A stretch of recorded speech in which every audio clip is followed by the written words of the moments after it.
let's talk about a few different factors that are essentially guideposts for us that will give us clues as to whether or not an acid or base is going to be stronger or weaker.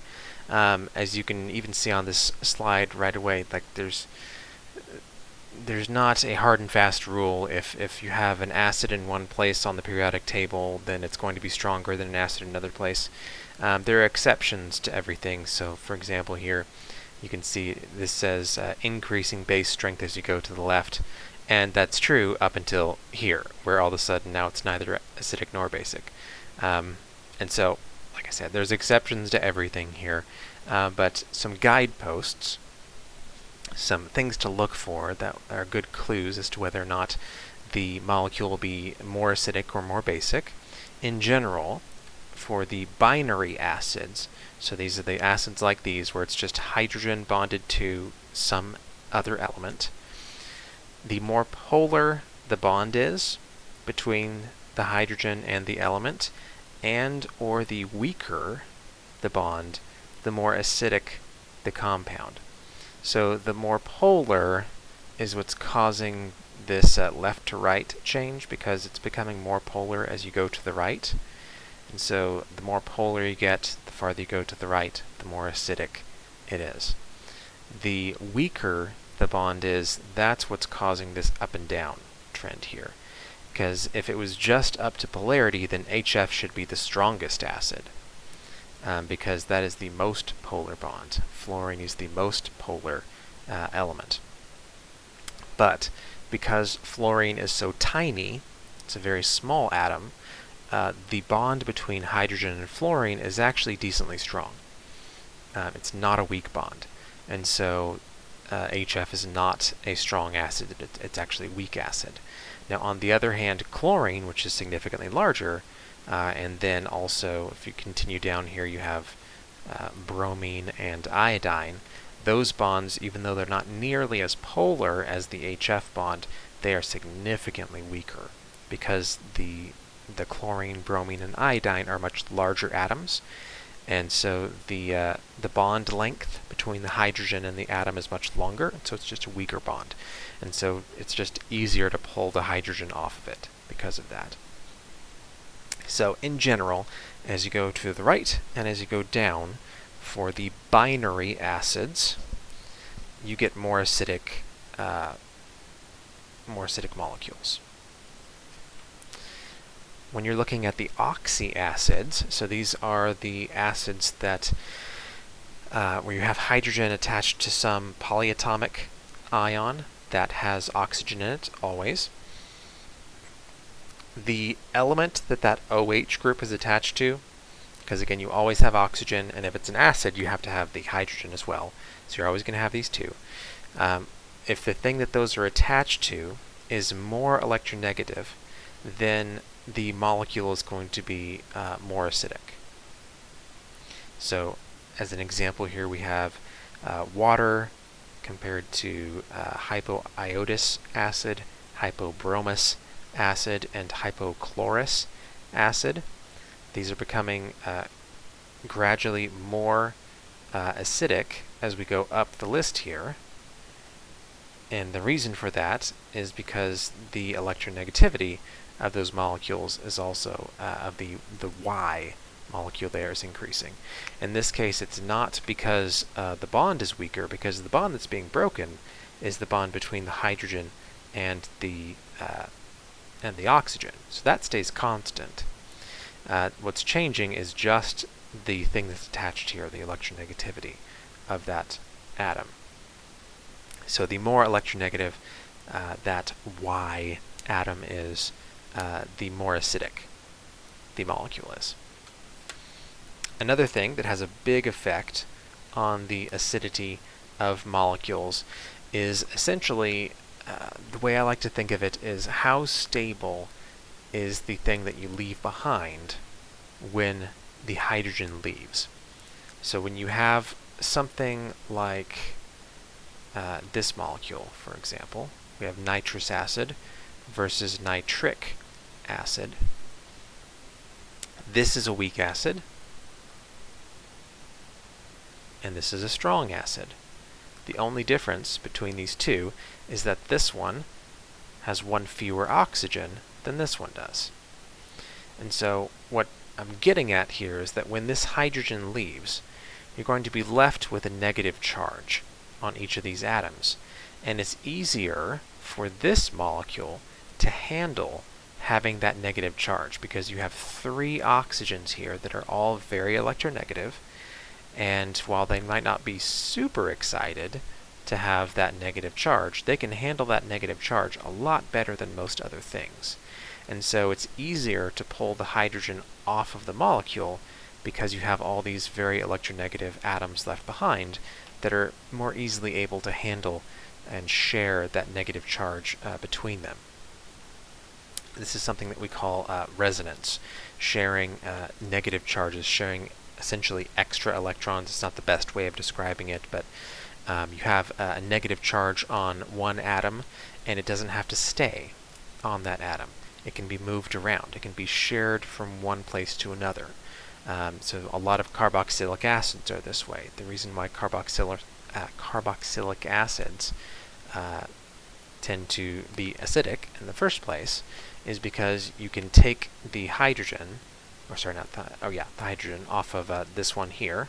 So there used to be an H there, but it's been removed. And the negative charge that's left behind is essentially shared between these 2 oxygens. And it's easier for 2 oxygens to share that negative charge than it is for just 1. This is why carboxylic acids are acidic, while something like an alcohol group is not nearly as acidic. It's technically possible for that hydrogen to be taken off, and it does happen sometimes, but it's not nearly as common. All right. I think I'll just go ahead and power through the last little bit of this slide group here. I know chapter 14 won't be done when I finish this slide group, but this stuff doesn't really fit in well into the next section either. So I'm just going to plow through this really quick here. I mentioned at the beginning of this chapter that there was a 3rd definition of acids, the Lewis acids and bases. I'm going to briefly mention those here. We're not going to really go into any detail on these, but if you take organic chemistry, you will learn all about Lewis acids and bases, because that is, I would say, probably the main definition that is used for acids and bases in organic chemistry. The Bronsted-Lowry definition is used a decent bit as well, but Lewis acids and bases is the more common one. The difference here is that while Bronsted-Lowry was all about H+, was about protons moving around, Lewis acids and Lewis bases are all about electrons and where the electrons are going. So a Lewis acid is defined as an electron pair acceptor. So you would need some atom with an empty valence orbital to be a Lewis acid. And Lewis bases are defined as electron pair donors. So anything that has a lone pair here to give to something, that would be considered a base, a Lewis base specifically. Now, I know that seems like a really different definition, but it's actually not. It just kind of seems like it at first glance. Anything that's a Bronsted-Lowry base or a Bronsted-Lowry acid is also a Lewis acid base. Like they still, the definition still works. This is just a more broad definition that can cover a lot of other stuff.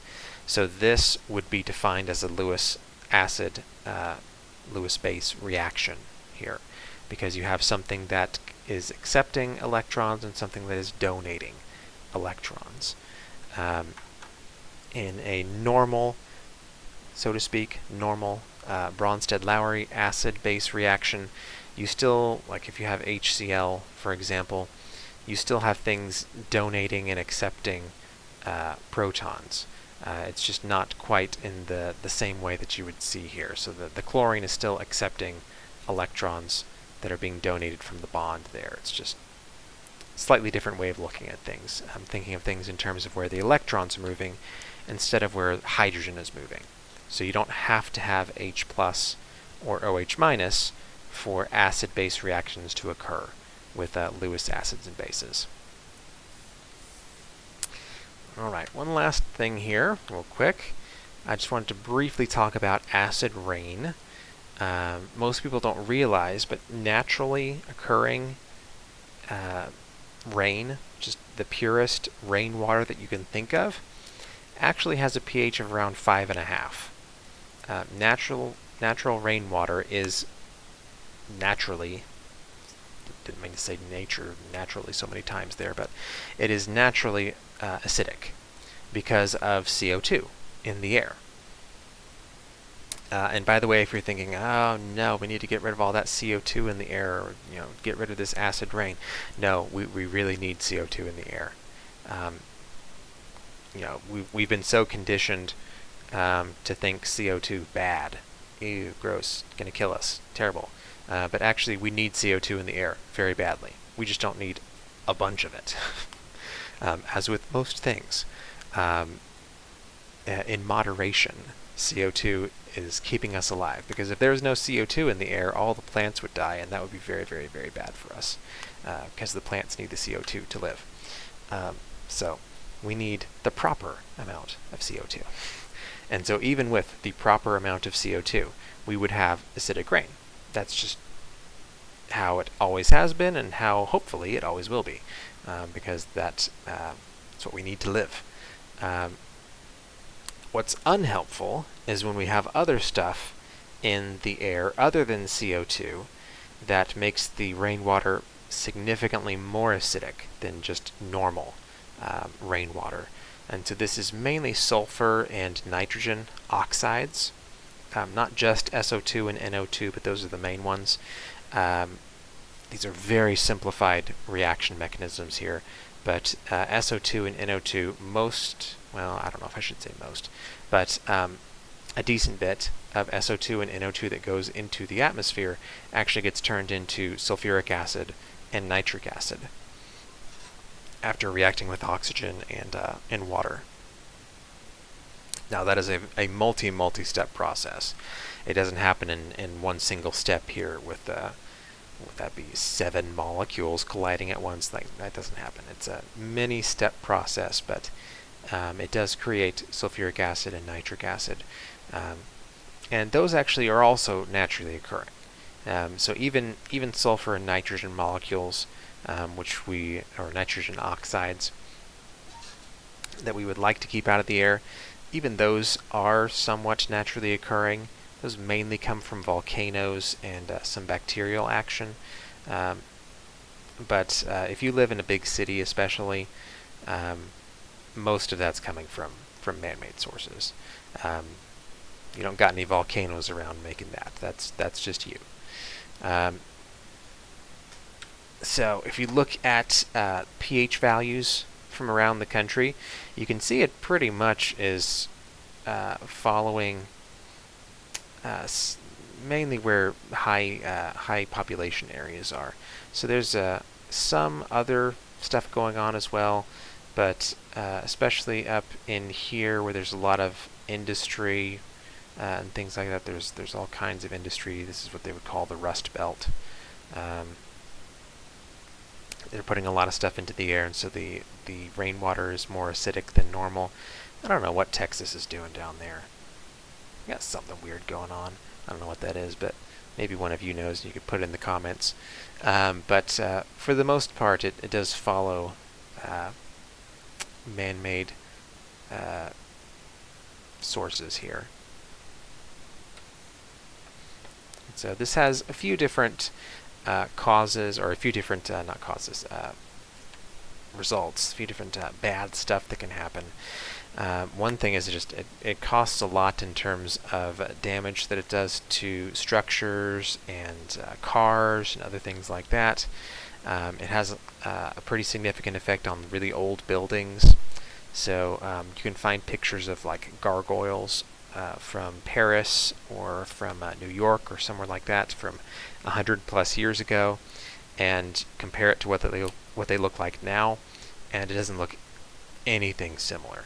and that's because partially because of just weathering from like wind and things like that, but a lot of it is due to acidic rain literally dissolving the rock, because that's what acids do. Acids dissolve rock.